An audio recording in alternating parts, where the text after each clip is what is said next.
Welcome back student. शिक्षा निर्देशालय राष्ट्रीय राजधानी क्षेत्र दिल्ली, हिंदी विषय है, कार्यपत्र है 4/12/2021 कक्षा 10।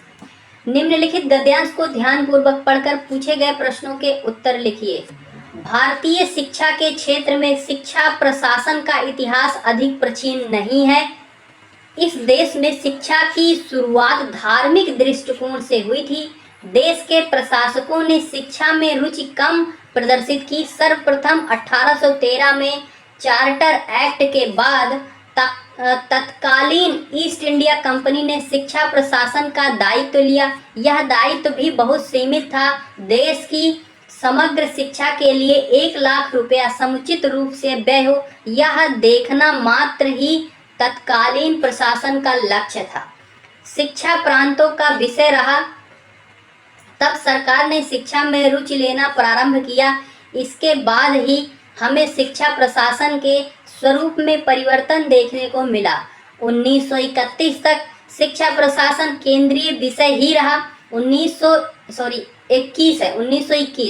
1921 के बाद से अब तक यह राज्य का विषय ही बना रहा।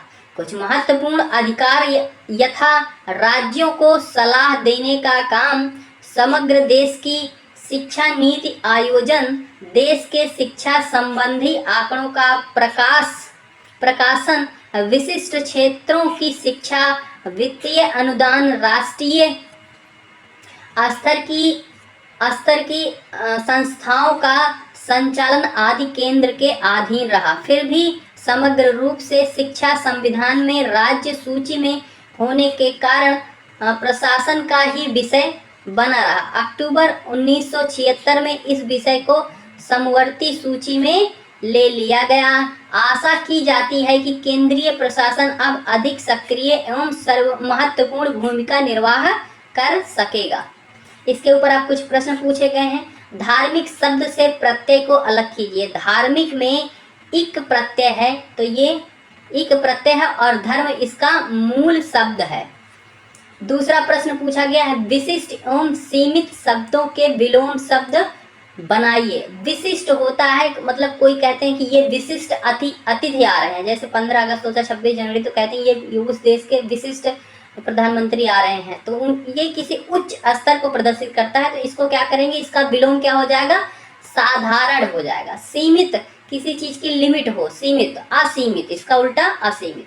शिक्षा को समवर्ती सूची में किस वर्ष शामिल किया गया, तो ये 1976 को शिक्षा को समवर्ती सूची में शामिल किया गया। चौथा प्रश्न है, शिक्षा से संबंधित 1813 में चार्टर एक्ट का मुख्य उद्देश्य क्या था। तो उसने क्या किया, 1813 में चार्टर एक्ट का मुख्य उद्देश्य देश की समग्र शिक्षा के लिए 1 लाख रुपया समुचित रूप से व्यय हो, बस, उसका कोई और लक्ष्य नहीं था। इससे ज़्यादा रुपया वो नहीं दे सकता था, उसमें कुछ हो या ना हो, ठीक है। आप वर्तमान विद्यालय शिक्षा व्यवस्था में कौन से 2 परिवर्तन करना चाहते हैं। तो पहला, मैं जो चाहता हूँ, बुक के बजाय जो प्रैक्टिकल नॉलेज है उस पर ज़्यादा ध्यान दें, ठीक है, कि थ्योरी ही ना रटाया जाए, बच्चों को थ्योरी पे ही नंबर दे के पास किया जाए, प्रैक्टिकल चीज़ें बताई जाए, प्रैक्टिकल ज़्यादा से ज़्यादा कराया जाए। दूसरी बात है, दूसरी चीज़ की नई विषय भी शामिल किए जाएं। जो नई विषय है जो आज के टाइम पे इंडस्ट्री में यूज़ हो रहे हैं, उन विषयों को भी पढ़ाया जाए, क्योंकि जब हम पढ़ के निकलते हैं तो इंडस्ट्री में जब काम करने जाते हैं तो जो हमने पढ़ा है वो कहीं पे यूज़ ही नहीं हो रहा, तो उसका हम क्या करें, क्या हमारे वो किसी काम का नहीं। तो इसलिए नए नए विषय को भी शामिल किया जाए जो इंडस्ट्री में प्रयोग हो रहे हैं। तो इसे लिखेंगे, नए विषय शामिल किए जाएँ जो आज के समय में इंडस्ट्री में प्रयोग हो रहे हैं। तो इस तरीके से आपकी वर्कशीट होती है कंप्लीट। मिलते हैं अगली वीडियो में, तब तक के लिए जय हिंद जय भारत। और भी ऐसी वर्कशीट के लिए आप चैनल को सब्सक्राइब कर लीजिए। बाय बाय प्यारे बच्चों।